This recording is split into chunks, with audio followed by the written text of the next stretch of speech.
AI ಕ್ಷೇತ್ರದಲ್ಲಿ Karnataka big ಹೆಜ್ಜೆಯನ್ನು ಇಟ್ಟಿದೆ. ಆಂಧ್ರ ಪ್ರದೇಶಕ್ಕೆ ಟಕ್ಕರ್ ಕೊಡಲು ರಾಜ್ಯ ಸರ್ಕಾರ ದೊಡ್ಡ ಯೋಜನೆಯನ್ನ ಘೋಷಿಸಿದೆ. ಅದರಲ್ಲೂ ಪರಿಸರ ರಕ್ಷಣೆ ಜೊತೆಗೆ ಟೆಕ್ ಪ್ರಾಜೆಕ್ಟ್ ಅನ್ನ ಕೈಗೆತ್ತಿಕೊಳ್ತಾ ಇದೆ. ಎಐ ಬಗ್ಗೆ ನಿಮಗೆಲ್ಲ ಗೊತ್ತೇ ಇದೆ.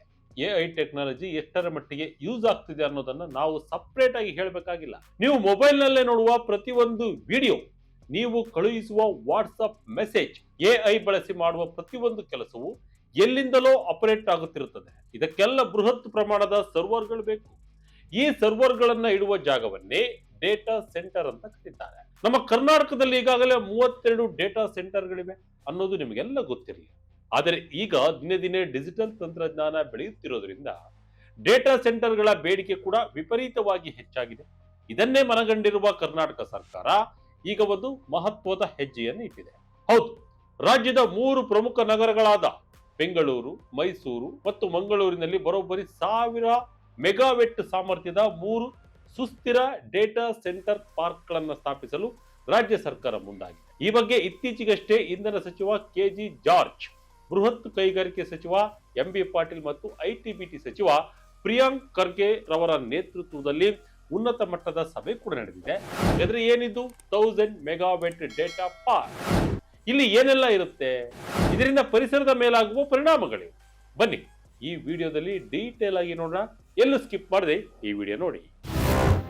ಎಐಗಾಗಿ ಬಿಗ್ ಹೆಜ್ಜೆ ಇಟ್ಟ ಕರ್ನಾಟಕ ಸರ್ಕಾರ, 1000 ಮೆಗಾಬಿಟ್ ಡೇಟಾ ಪಾರ್ಕ್ ಘೋಷಣೆ. ಬೆಂಗಳೂರು, ಮಂಗಳೂರು, ಮೈಸೂರಿನಲ್ಲಿ ಪಾರ್ಕ್.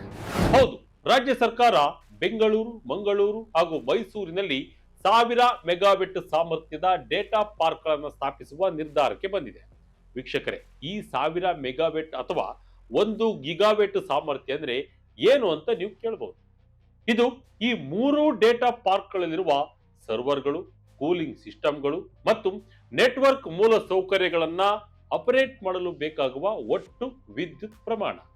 ಇದನ್ನೇ ಗಮನಿಸಿದ್ರೆ ಈ ಡೇಟಾ ಸೆಂಟರ್ಗಳು ಎಷ್ಟು ಬೃಹತ್ ಆಗಿರುತ್ತವೆ ಮತ್ತು ಇವುಗಳಿಗೆ ಎಷ್ಟು ದೊಡ್ಡ ಮಟ್ಟದ ವಿದ್ಯುತ್ ಬೇಕಾಗುತ್ತದೆ ಅನ್ನೋದನ್ನ ನೀವೇ ಇಮ್ಯಾಜಿನ್ ಮಾಡ್ಕೊಳ್ಬಹುದು.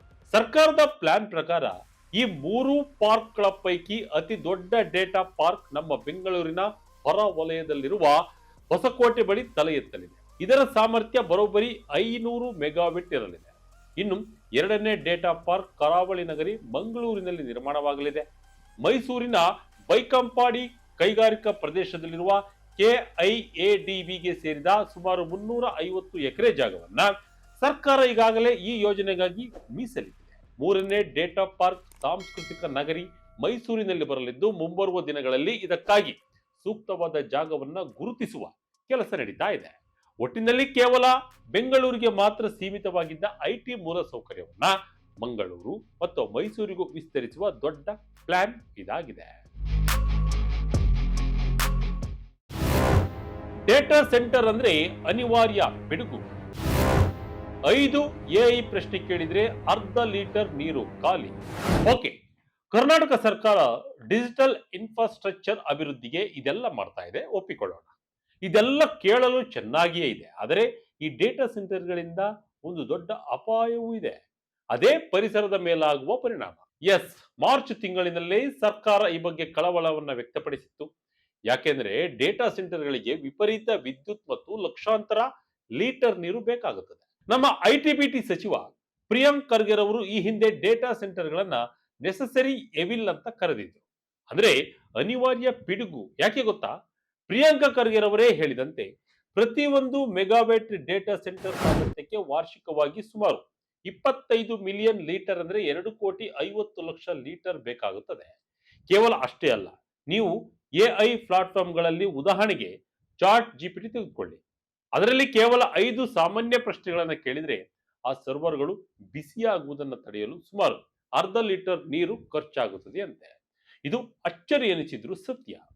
ಹೀಗಾಗಿ ಆರ್ಟಿಫಿಷಿಯಲ್ ಇಂಟೆಲಿಜೆನ್ಸ್ ಮತ್ತು ಮಷಿನ್ ಲರ್ನಿಂಗ್ ತಂತ್ರಜ್ಞಾನಗಳು ಎಷ್ಟರ ಮಟ್ಟಿಗೆ ನೈಸರ್ಗಿಕ ಸಂಪನ್ಮೂಲಗಳನ್ನ ನುಂಗಿ ಹಾಕುತ್ತವೆ ಅನ್ನೋದನ್ನ ಸರ್ಕಾರ ಗಂಭೀರವಾಗಿ ಪರಿಗಣಿಸಬೇಕಿದೆ. ಪರಿಸರಕ್ಕೆ ಹಾನಿಯಾಗದಂತೆ ಮಾಸ್ಟರ್ ಪ್ಲಾನ್. ಪಾವಗಡದ ಸೋಲಾರ್ ಸಂಸ್ಕರಿಸಿದ ನೀರು. ಡೇಟಾ ಸೆಂಟರ್ಗಳು ಬೇಕು, ಆದರೆ ಪರಿಸರವೂ ಉಳಿಬೇಕು. ಈ ನಿಟ್ಟಿನಲ್ಲಿ ಸರ್ಕಾರ ಈ 3 ಪಾರ್ಕ್ಗಳನ್ನ ಸುಸ್ಥಿರ ಡೇಟಾ ಪಾರ್ಕ್ಗಳನ್ನಾಗಿ ಮಾಡಲು ಮುಂದಾಗಿದೆ. ಅಂದ್ರೆ ನೈಸರ್ಗಿಕ ಸಂಪನ್ಮೂಲಗಳಿಗೆ ಕುತ್ತು ಬಾರದಂತೆ ಈ ಪಾರ್ಕ್ಗಳನ್ನ ಡಿಸೈನ್ ಮಾಡಲಾಗ್ತಿದೆ. ಹೊಸಕೋಟೆಯ 500 MW ಡೇಟಾ ಪಾರ್ಕ್ಗೆ ಬೇಕಾಗುವ ವಿದ್ಯುತ್ನ ಬಹುಪಾಲು ಪಾವಗಡದ ಸೋಲಾರ್ ಪಾರ್ಕ್ನಿಂದ ಸರಬರಾಜುವಾಗಲಿದೆ. ಇದರಿಂದ ಕ್ಲೀನ್ ಎನರ್ಜಿ ಸಿಗುತ್ತದೆ. ಇನ್ನು ಕೂಲಿಂಗ್ಗೆ ಬಳಸುವ ನೀರಿನ ವಿಚಾರಕ್ಕೆ ಬಂದರೆ ಕುಡಿಯುವ ನೀರನ್ನ ಇಲ್ಲಿ ಬಳಸುವುದಿಲ್ಲ. ಬದಲಾಗಿ ಬೆಂಗಳೂರು ಜಲಮಂಡಳಿ ಪ್ರತಿದಿನ 60 MLD ದ್ವಿತೀಯ ಹಂತದ ಸಂಸ್ಕರಿಸಿದ ನೀರನ್ನ ಈ ಪಾರ್ಕ್ಗೆ ಪೂರೈಸುವುದಾಗಿ ತಿಳಿಸಿದೆ. ಇಲ್ಲಿ ಬರುವ ಕಂಪನಿಗಳು ಈ ನೀರನ್ನ ತಾವೇ ಸ್ವತಃ ತೃತೀಯ ಹಂತದ ಸಂಸ್ಕರಣೆ ಮಾಡಿ ಬಳಸಿಕೊಳ್ಳಬೇಕು ಎಂದು ಷರತ್ತು ವಿಧಿಸಲಾಗಿದೆ. ಇದರ ಜೊತೆಗೆ ಬಿಸಿ ಗಾಳಿಯನ್ನ ತಂಪಾಗಿಸಲು ಸ್ಮಾರ್ಟ್ ಎಸಿಗಳು, liquid cooling system, LED lighting, ಕಟ್ಟಡ ನಿರ್ಮಾಣದಲ್ಲಿ ಮರುಬಳಕೆಯ ವಸ್ತುಗಳ ಬಳಕೆ ಮತ್ತು ಮಳೆ ನೀರು ಕೊಯ್ಲಿನಂತಹ ಅತ್ಯಾಧುನಿಕ ಸುಸ್ಥಿರ ತಂತ್ರಜ್ಞಾನಗಳನ್ನ ಈ ಪಾರ್ಕ್ಗಳಲ್ಲಿ ಅಳವಡಿಸಲು ಉದ್ದೇಶಿಸಲಾಗಿದೆ. ಬಟ್ ಮೈಸೂರು ಮತ್ತು ಮಂಗಳೂರಿನ ಕತೆ ಏನು ಅಂತ ಗೊತ್ತಿಲ್ಲ. ಮಂಗಳೂರಿನಲ್ಲಿ ಸಮುದ್ರದ ನೀರನ್ನ ಉಪಯೋಗಿಸುವ ಸಾಧ್ಯತೆ ಇದೆ. ಮೈಸೂರಿನಲ್ಲಿ ಯಾವ ರೀತಿ ಪ್ಲಾನ್ ಮಾಡ್ತಾರೆ ಎಂಬುದನ್ನ ಕಾದ್ ನೋಡಬೇಕಿದೆ. ಡೇಟಾ ಪಾರ್ಕ್ ನಲ್ಲಿ ಯಾವೆಲ್ಲ ಕಂಪನಿಗಳಿಂದ ಹೂಡಿಕೆ? ಬಿಗ್ ಕಂಪನಿಗಳಿಂದ ಕೋಟಿ ಕೋಟಿ ಬಂಡವಾಳ.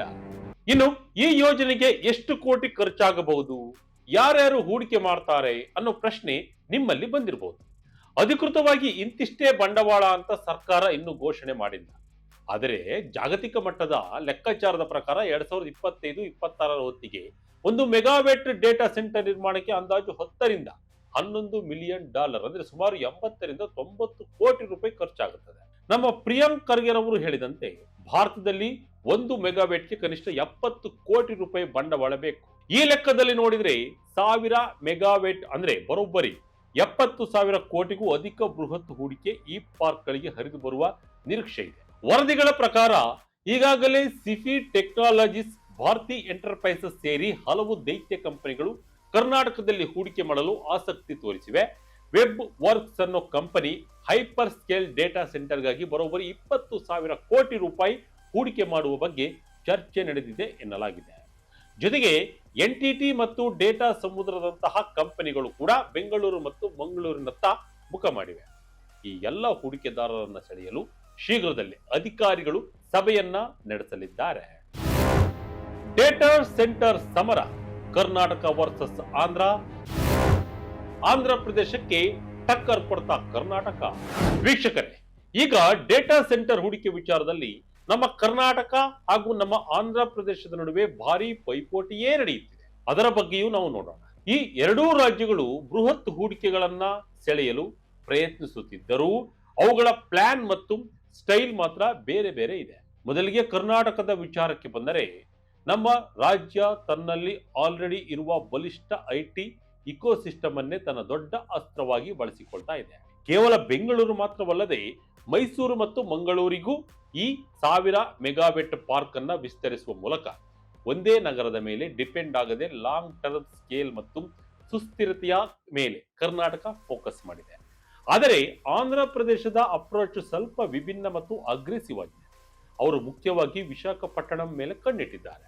ಹೂಡಿಕೆದಾರರಿಗೆ ಕಡಿಮೆ ಬೆಲೆಗೆ ಭೂಮಿ, ವಿದ್ಯುತ್ ಹಾಗೂ ಸಮುದ್ರದೊಳಗಿನ ಕೇಬಲ್ ಕನೆಕ್ಟಿವಿಟಿಯ ಭರ್ಜರಿ ಆಫರ್, ಇನ್ಸೆಂಟಿವ್ಸ್ ಕೊಟ್ಟು ಬರೋಬ್ಬರಿ $15 ಮಿಲಿಯನ್ ವೆಚ್ಚದ ಗೂಗಲ್ ನಂತಹ ಬೃಹತ್ ಕ್ಯಾಂಪಸ್ ಅನ್ನ ತಮ್ಮತ್ತ ಸೆಳೆಯುವಲ್ಲಿ ಆಂಧ್ರ ಯಶಸ್ವಿಯಾಗಿದೆ. ಸಿಂಪಲ್ ಆಗಿ ಈ ಎರಡೂ ರಾಜ್ಯಗಳನ್ನ ಕಂಪೇರ್ ಮಾಡೋದಾದ್ರೆ ನಮ್ಮ ಕರ್ನಾಟಕದ ಪಾಲಿಸಿ ಸುಸ್ಥಿರವಾಗಿದ್ದು ಎಚ್ಚರಿಕೆಯ ಹೆಜ್ಜೆ ಇಡ್ತಾ ಇದೆ. ಉತ್ತಮ ಟಾಲೆಂಟ್, ಎಕ್ಸ್ಪೀರಿಯನ್ಸ್ ಇರುವ ಕ್ಲೈಂಟ್ ಮತ್ತು ಆಲ್ರೆಡಿ ಇರುವ IT ನೆಟ್ವರ್ಕ್ ಬೇಕು ಅನ್ನೋ ಕಂಪನಿಗಳಿಗೆ ಕರ್ನಾಟಕವೇ ಬೆಸ್ಟ್. ಆದರೆ ಆಂಧ್ರ ಸರ್ಕಾರ ಮಾತ್ರ ಆಫರ್ಗಳನ್ನು ಕೊಟ್ಟು ಫಾಸ್ಟ್ ಟ್ರ್ಯಾಕ್ ನಲ್ಲಿ ಪ್ರಾಜೆಕ್ಟ್ ಗಳನ್ನ ಎಳೆದುಕೊಳ್ತಾ ಇದೆ. ಒಟ್ಟಿನಲ್ಲಿ ಕ್ವಾಲಿಟಿ IT ವಾತಾವರಣದ ವಿಚಾರದಲ್ಲಿ ಕರ್ನಾಟಕ ಗೆದ್ದರೆ ಕಡಿಮೆ ಖರ್ಚಿನ ಮೆಗಾ ಪ್ರಾಜೆಕ್ಟ್ ಗಳನ್ನ ಬೇಗನೆ ಅಟ್ರಾಕ್ಟ್ ಮಾಡುವಲ್ಲಿ ಸದ್ಯದ ಆಂಧ್ರ ಪ್ರದೇಶ ಕೊಂಚ ಮುಂದಿದೆ ಅಂತಾನೆ ಹೇಳಬಹುದು.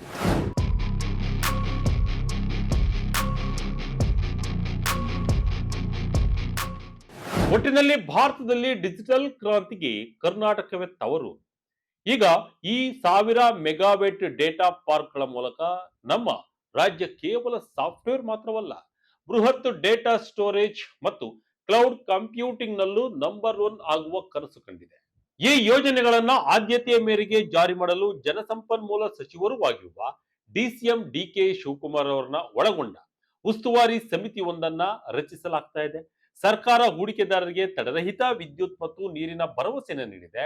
ಟೆಕ್ನಾಲಜಿ ಬೆಳಿಬೇಕು, ಆದ್ರೆ ನಮ್ಮ ಮುಂದಿನ ಪೀಳಿಗೆಯ ನೀರು ಮತ್ತು ಪರಿಸರವನ್ನ ನಾಶ ಮಾಡಬಾರದು. ಎಐ ಟೆಕ್ನಾಲಜಿ ಮತ್ತು ಪರಿಸರ ಸಂರಕ್ಷಣೆ ನಡುವೆ ಬ್ಯಾಲೆನ್ಸ್ ಕಾಯ್ದುಕೊಳ್ಳುವಲ್ಲಿ ಕರ್ನಾಟಕ ಈ ಸುಸ್ಥಿರ ಡೇಟಾ ಪಾರ್ಕ್ ಯೋಜನೆ ಮುಂದಿನ ದಿನಗಳಲ್ಲಿ ಇಡೀ ದೇಶಕ್ಕೆ ಒಂದು ಮಾದರಿಯಾಗುವ ಎಲ್ಲ ಲಕ್ಷಣಗಳಿವೆ.